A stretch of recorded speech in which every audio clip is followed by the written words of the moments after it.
the salt, and we left with another one chapter, that is metals and non-metals. Okay. So previously how we discussed about the acids. Acids are sour in taste. Acids produce H plus ions, and there are some different type of acids were also there. Okay. Now we move to the bases. Bases are the one which produces hydroxide ions in aqueous solutions.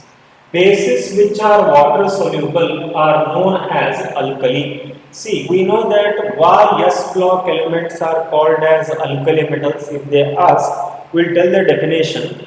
The hydroxides of the metal which dissolve in a water, they give the solution which is called as a alkali solution. Hence, bases are also called as alkali if water soluble they are. They turn red litmus to blue. When you take a litmus paper and dip in the solution, they turn into blue color. Okay? They have a bitter taste. If you taste them, they will not be a sour or any other taste. They will have the bitter taste. Okay?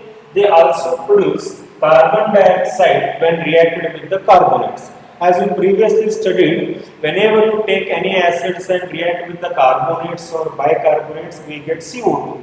Here bases also, when they react with the carbonates, they may also give the carbonates. For example, NaOH plus H2CO3 is equal to NaSCO3, and that NaSCO3 when it is heated, it liberates the carbon dioxide. Also evolve hydrogen gas when bases react with the metals. So if you take the metal and react with the base, that time also they may produce the hydrogen gas. Okay. For example, Zn plus NaOH is equal to Na2ZnO2 plus H2. Okay. That also indicates that the bases are having the OH group. Okay. So next, if you compare similarity between acids and bases, what will be same? Both acids and base react with water. As you know, if you take HCl and dissolve in a water, it will dissolve to give H plus and Cl minus. Similarly, NaOH plus H2O, when you dissolve, it gives Na plus and OH minus. They produce ions in water. When you take them and dissolve in a water, they will produce ions Na plus and OH minus. Okay. Both acids and bases act as electrolytes. If you take the acid and base and dissolve it, it is giving ions. And the compounds which produce ions when dissociated or in the molten state, they are called as electrolyte. And electrolyte again two types, strong electrolyte and a weak electrolyte. And the substance which do not give ions are called as non-electrolytes. They are good conductors of electricity. Why they are good conductors of electricity? Because they contain the ions. Due to that, they will conduct. Both of them changes the color of the litmus paper. And as I already told, acid turn litmus to red and base turn litmus to blue. Okay. Now, after finishing the basis introduction, we learn about the reaction of bases. How bases react with the other compounds. Reaction with metals. When a base reacts with metals, it also produces hydrogen gas. 2 moles of NaOH plus zinc, we get Na2ZnO2 plus H2. Na2ZnO2 means the compound is called as sodium zincate. Okay. Reaction with acids. As you already know, acids and bases combine to form salt and water. If you take the base strong KOH and react with the HCl, we get KCl plus H2O, that is potassium chloride salt plus water. What happens when they react with the non-metallic oxides? See, one thing I will tell you, metallic oxides means what happens there. If you take any metallic oxides, they are basic in nature. Okay? And if you take the non-metallic oxides, they are acidic in nature. So now if you are studying that base is reacting with which oxides means, we should go for non-metallic oxide because base react with the acids only. So I will tell you some examples of this one. If you take the sodium oxide, it is basic because it is metal. MgO, magnesium oxide, it is basic. ZnO, it is basic. If I take CO2, carbon dioxide, acidic. If I take SO2, it is acidic. If I take P4O10, it is acidic. So take any one of the acidic oxide, react with the base, you get the product. Okay. So what is that reaction? Let's see here. Base react with non-metallic oxide 2NaOH, that is strong base, reacting with the non-metallic oxide carbon dioxide, we get sodium carbonate plus water.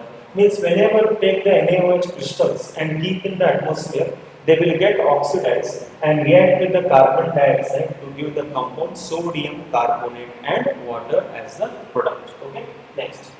Classification of bases. So how we classified acids, like that bases are also classified. So how to classify means based on the strength of acids. So we'll go for that later. Now I will tell briefly about the acids and bases, little more concept. See, when you go for the acids and the bases, how they are written means HCl, H2SO4 and HNO3 like this. And some bases are NaOH, KOH and NH4OH. We know the definition that if they contain H, they are called as acids. If they contain OH, they are called as bases. But apart from this, there are some compounds which also act as acids and bases. Which one means? I will tell you the example. NH3, AlCl3, PH3, B2O3. If you go for this type of oxides, then you can have a question. Sir, there is no hydrogen or OH group in these compounds. How can you tell that these are acids or bases? That is the main point. See, the compounds which will be having extra electron means what? Lone pair. Here also it is having extra electron.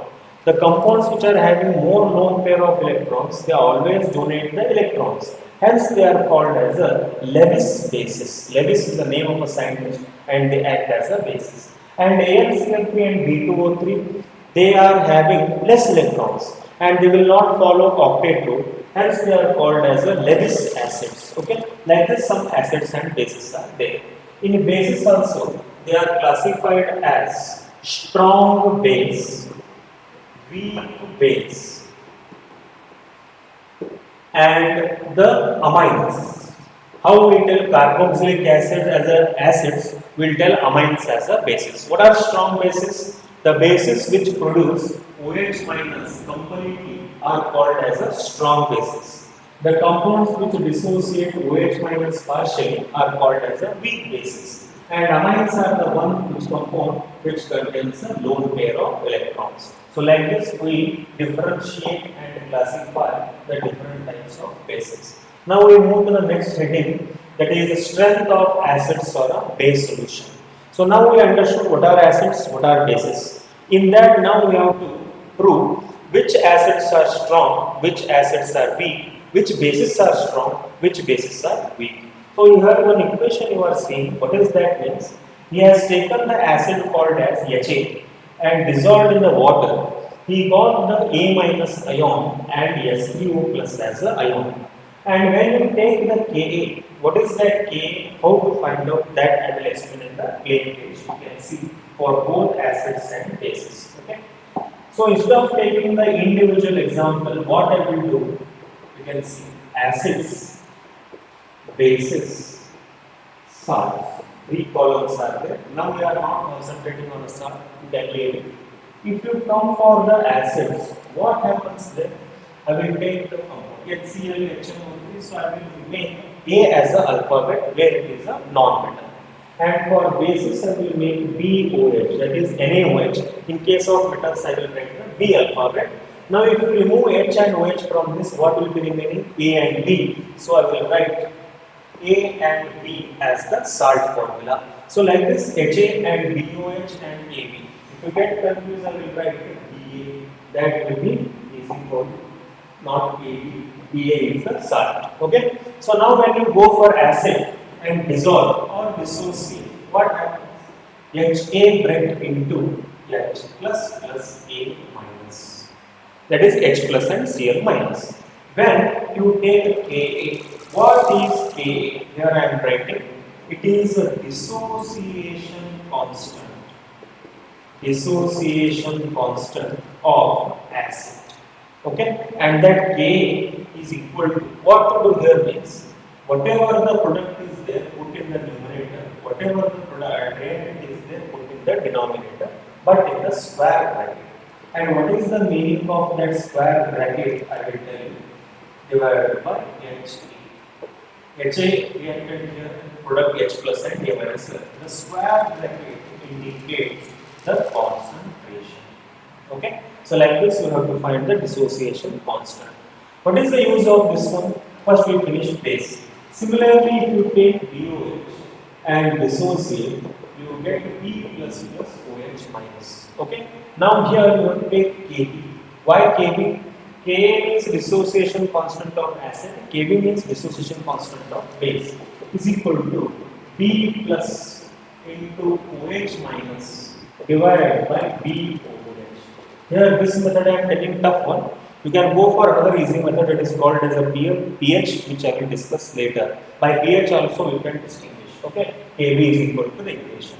Now when you come for Va, Va is equal to B plus plus A minus. Here you can write as Ks. Ks means what? Salt is equal to B plus into A minus whole divided by B.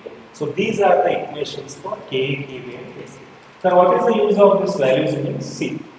When you calculate the Ka of different acids whose Ka value will be more, it is called as a strong acid. For example, HCl and HNO3 2 are there. Its value is Ka is equal to 2.6. Its value is Ka is equal to 3.4. So whether HNO3 is strong or HCl is strong means HNO3 is strong. If Ka and Kp value are more, the acid will be strong. Okay, so like that we differentiate the acid strength and base strength by this equation. Or alternate method is this one, that is called as a pH scale. So what is pH? First we define, then we come for this column. Okay, what is pH? What is the use of that? I can tell you.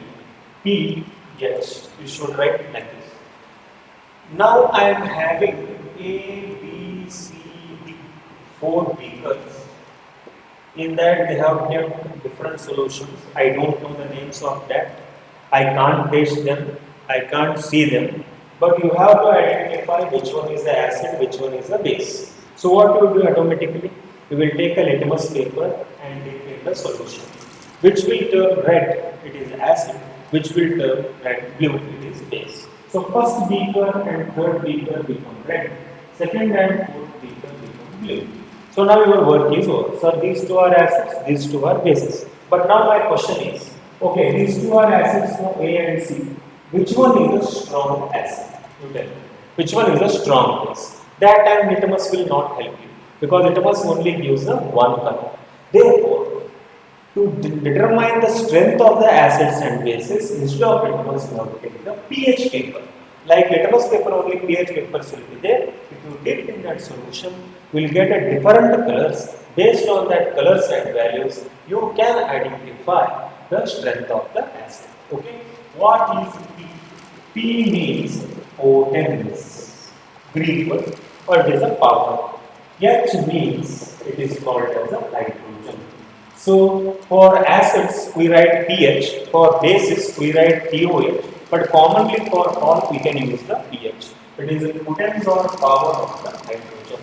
This was discovered by the scientist called as a Sorensen. Okay. And what is the use of this pH? If you take a pH paper and dip in this solution, you will get some different color. You are having a pH scale. Compare this color and the values. Then whatever theory we tell according to the scale, that will decide whether which acid is strong, which acid is a weak. Okay? Or higher method, what we do is, we are having an equation. pH is equal to minus log to the base 10 of the hydrogen ion concentration. Square bracket means concentration, already I told. H plus means hydrogen ion, negative log of that pH is there. Okay. So when you take this pH scale and use this equation, substitute the value, you can get the answer of pH. And based on that also, you can tell which is more acid, which is less acidic. So what is that pH scale? Let's see the diagram here, then you can understand. Here you can see the scale, which is from 0 to the 14. Last 14 numbers are there. Okay. In this, you can see different colors: red, orange, dark yellow, light green, dark green, dark blue, etc., etc. Okay. So what you do when you take the different beakers here, as I told you, A, B, C, D. Atom I told A and C are acidic, B and D are basic in nature. Okay. Now this gave yellow color, this gave orange color, this gave violet color, this gave purple color. Like this 4 color we have opted. Now I want to identify whether first beaker is strong or third beaker is strong. So first you should go for yellow. Where is yellow here? Yellow comes here. Where is orange? Orange is here. Now whatever the color is there, I compared here. But based on these values, how to identify and see. What he has given here? Acidic. From your 0 to 7 range, whatever this part is there, it is acidic. And here what he has given? Alkaline. Alkaline is basic in nature. From 7 to 14, whatever the values come, it is called as alkaline or basic. And compulsory fix 7 value where you get, it is called as a neutral in nature. Okay, like that you are having the scale. 1 point. Second point, these all are acidic, but when you compare 6 and 3, both are acidic only, but who is more strong means 1 point you have to remember. What is that point I am telling here? See, higher the pH value, weaker is the acid. Lower the pH value, stronger is the acid. Okay, and reverse that. Higher the pH value of base, stronger is the base, and lower the value of the base, weaker it is. So reverse your take. What I wrote, I will tell again. Then again we go for scale. If the pH value is higher in acidic region, acid is weak. If pH value is more, pH value is less, then acid is stronger. First condition is that. Here I told you 3 and 6 are there. Who is more strong? I told you lower the value. This is lower. This is the higher value. Who is more stronger, less stronger? This is more stronger and this is less stronger. Okay? And when you compare 9 and 12. 12 is higher value, 9 is lower value. But 12 is the stronger base and 9 is the weaker base. Like this in pH scale, you have to identify based on the color which part is strong, which part is weak. Okay? This pH scale was discovered by the scientist called as Sorensen. You can also use the formula to calculate minus log of 10 H plus. I hope you understood this one. Next question, next slide. We come to salts. We have finished acids, we have finished bases. Now we come to the salts, which are obtained by the combination of acids and bases. When acid and base neutralize, salts are formed. What is the neutralization process? When equivalent amount of acid and when equivalent amount of base is mixed with each other, they form the compound which is called as a salt. Strong acid and strong base combine to form neutral salt. Example is NaOH, HCl, we get NaCl and H2O. Formation of neutral salt. Strong and weak bases combine to form acidic salt. And this what he has told, I will explain in this one. Okay, so what he has told in last page, I will tell you. See, when you take strong acid plus strong base, one case, weak acid plus weak base, Strong acid plus weak base. Strong base plus weak acid. These are the four options you have to understand. When you take strong acid and strong base, the salt is neutral. When you take weak acid and weak base, the salt is neutral. When you take strong acid and weak base, the salt is acidic. And when you take strong base and weak base, it is basic.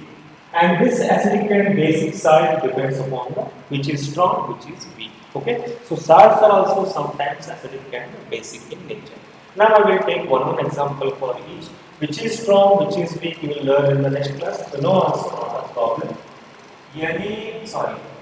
That is strong base I require. Take HCl plus strong base NaOH.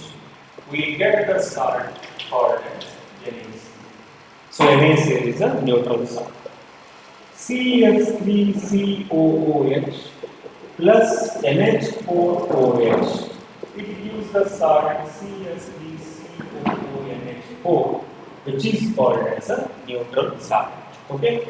Take the strong acid from there, HCl.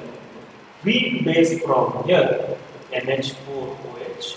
You get the salt NH4Cl, which is acidic in nature. Okay. Now take strong base from there, NaOH, weak acid from here, CH3COOH, and when you combine, you get CH3COONA, which is called as acidic in nature. So like that, when you learn about the salt, whether in 10th class they have told or not told, you have to remember this point based on the acid, strong acid and the strong base. That only he has explained here. Strong acid and weak base combined to form acidic salt. Example he has given. Next slide. Indicators. Okay. So now we finished about the slides, but what are indicators where it is used? When you enter the first PUC laboratory, that is practicals, you will be having one liquid that indicates whether the salt is, whether the acid is acid or base is base or not. And what is the use of that indicator? In our home only, we are using the indicator which is called as a turmeric powder. Turmeric powder acts as an indicator. You can take a limestone which is white in color, add turmeric powder in that, it becomes red color. What is the reason for that? The limestone is basic in nature and turmeric acts as an indicator. They are the substances that which indicate acidic or basic nature of the solution using color change. They will change the color. For example, litmus solution, methyl orange, phenolphthalein, methyl red, etc. Okay, these are the few indicators we are using in the laboratory. Acids convert blue litmus into red in color and bases turns red litmus into blue color. This is the original indicator. Phenolphthalein will be a new compound which you learn in the first piece of practical. Phenol is a different compound. Third is another compound, remains colorless in presence of the acids but turn pink in presence of bases. This I will explain you later. Okay. So now I will explain that in this one, that is practical part, how indicators are used. Okay. See, when you take burette, this is one type of instrument we are using in the lab. Okay. In this, you fill base. Again, take one burette, and in this, you fill acid. Now you take one conical glass here also one conical glass here, and add here phenolphthalein indicator. So when you add phenolphthalein indicator, it is colorless only. Here also it is colorless only, same quantity and everything. When you leave dropwise the base in this one, automatically it turns into pink color. That indicates this solution is basic in nature. Okay? And when you add acid in this one, no color change. How it is white, colorless like water, it will remain as it is only. But colorless indicates the acids and base. Okay? Now, How to conclude this with experiment means now you have to take it like this. Take one conical glass. In that take acid. Okay. And here you take again one burette which contains base. Now go on leaving the base dropwise in this one. Both are mixing, both are converting into salt. But we will not understand because both are colorless, the color remains like that only. How much base I should leave? This is 10 ml. This is 50 ml. If you leave completely 50 ml also, so it becomes what happens? The salt will be formed. Okay. But when you add indicator dropwise in this one, that time I told you indicator in the acid no color change. When you leave dropwise, it changes to pink. Again shake it, pink will go. Because one drop cannot make the indicator pink easily. So continuously go on adding till the pink remains constant. And when the pink remains constant here, the acid and base has completely mixed and they form the compound which is called as a salt. Okay? So like this, we tell about the applications of acids and bases and salts. Okay? Okay, this was all about the acids, bases and the indicators. In this session, we have learned how the acids are their classification, how the bases are their classification, how to identify the strength of acids and the base by the formula Ka, Kb, and also we learned about the pH scale, and lastly we came towards the salts, strong acid salt, weak acid salts, neutral salts. So this was all about the acids, bases and the salt. In the next session we start with another last chapter, that is metals and non-metals. Thank you.